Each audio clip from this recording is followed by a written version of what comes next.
Hello everyone and welcome on the Papier de Rêve channel. I'm Ursula and today I will be painting with you some tiny flowers, some violets.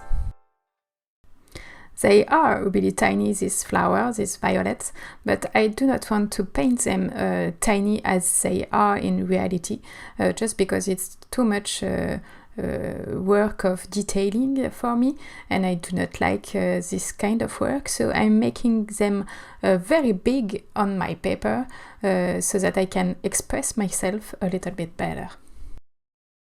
For this painting, as you can see, I'm starting with a wet sheet of paper.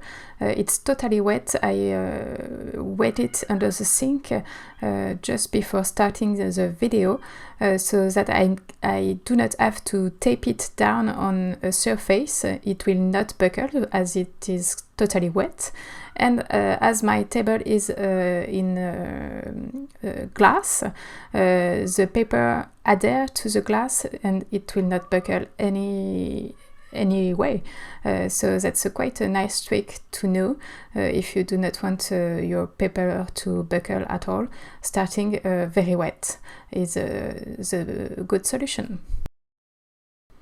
And I'm also starting with a wet paper in order to have a very soft background because I want my color to move quite a lot and mix with one another so that everything is really soft and subtle. So I start with a wet paper. In this painting I want a strong light into it, so I'm placing some light colors in some area where the sun will be hitting the foliage and the flowers, and all this area are the yellowish area. And in order to make this area even pop more and even a bit lighter, I will place around them some darker color so that by contrast the lighter area will appear even lighter and the darkest area will appear darker. Another reason I wanted to start with a wet paper at first, it's because I'm using some granulating colors today, and the granulation activates a little bit more with more water. So starting with a wet paper will help the color to granulate and make beautiful effects. And before letting this first layer dry, I will apply on my paper, still wet, a little bit of plastic wrap so that I have a texture building up on the foliage. I did not too much just because I wanted a soft effect, and maybe I should have done a little bit more. But yes, I'm just using this technique to add a little bit of texture in some areas. And after my paper is totally dry, it takes some time with plastic wrap on top of it. You have to be mindful of that. I put it directly under the sun so that it will dry a little bit quicker. But you can see that all my colors are fading quite a lot, even though they were quite present at first when everything was wet. It's totally normal. Watercolor is doing that all the time. So my second layer will focus on adding those colors back into the paper. And also I can take the opportunity to add more color for adding also more shapes to my flower.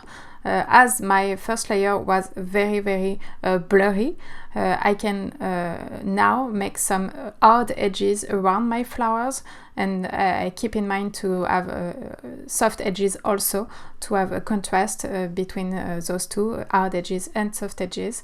It will make my painting more unified that way. And for this step of my painting, I'm using quite a peculiar brush. It's a rigger brush. The hair are very long, longer than just normal brushes. and I want that just because I want more random effect with my brush. I do not want to be in control all the time of my brush, and I want the hair to make some random effect with it. It's very helpful when painting foliage for me, because I can add texture quite quickly with this kind of brush.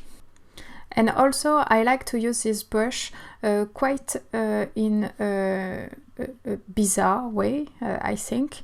I'm not using it in the regular, I'm dragging the brush in the same direction as the hair. I'm trying to ruffle a little bit the brush, the hair of the brush, so that I can even add a little bit more texture to it. And this one is working very well with this kind of technique because it is a synthetic brush, and the hair have a lot of spring to it, so they get back in shape quite easily, and they make beautiful random marks thanks to the synthetic fibers. I think that now you can see a little bit more what I'm painting, where the flowers are. There is a little bit more definition to them, and I've just followed the pattern from my first layer, and I try to put dark in the darker area and lighter color in the lighter area, so that I keep this idea of light that was in my first layer. And for the violet colors, I'm using, as I said at the beginning, some granulating colors, and it's a manganese violet from Schmincke. And I add a little bit of rose madder lake to it, so that I can have some different tones in this violet, so that my flowers are a little bit more realistic in some sort. And now I will let this layer dry totally before adding some the last detail to it, and I will talk you through my supplies. For the brushes, I'm using an Escoda Último 1 inch and an Escoda Último number 8 in rigger shape, and lastly a Raphaël Petit gris 903 number 12. And for the colors, I'm using ultramarine blue, manganese violet, Aussie red gold, nickel azure yellow, rose madder lake, and lavender. And my paper is from Arches in rough. For this last layer, I will add some tiny details in the art of the flowers, and also some darker area to continue to build this effect of light I want on this painting.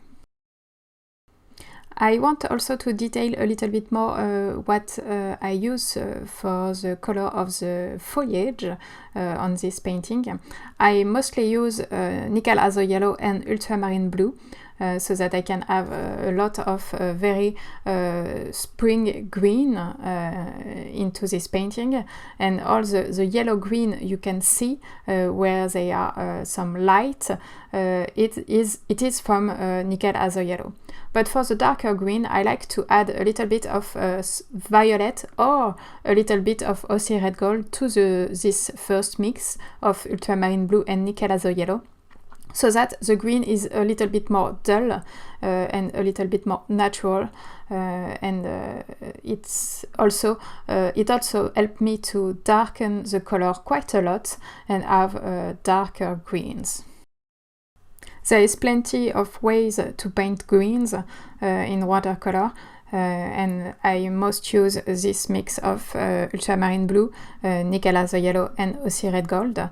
But maybe I should make a video about mixing greens in watercolor with different techniques to have greens, because you can see that I have almost no greens at all in my palette. I just have the Viridian, which is an emerald green, and that's all. I do not have any other greens. To conclude this painting, I'm very happy with it, even though it's not a realistic botanical view of the violet. It's a more impressionistic or expressive way of painting violet, and that's what I love to paint, so I'm really happy with that.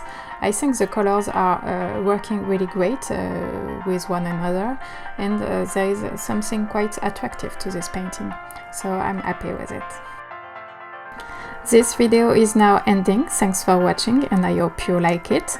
Please check the blog post for more information about it, and tell me what you think in the comments.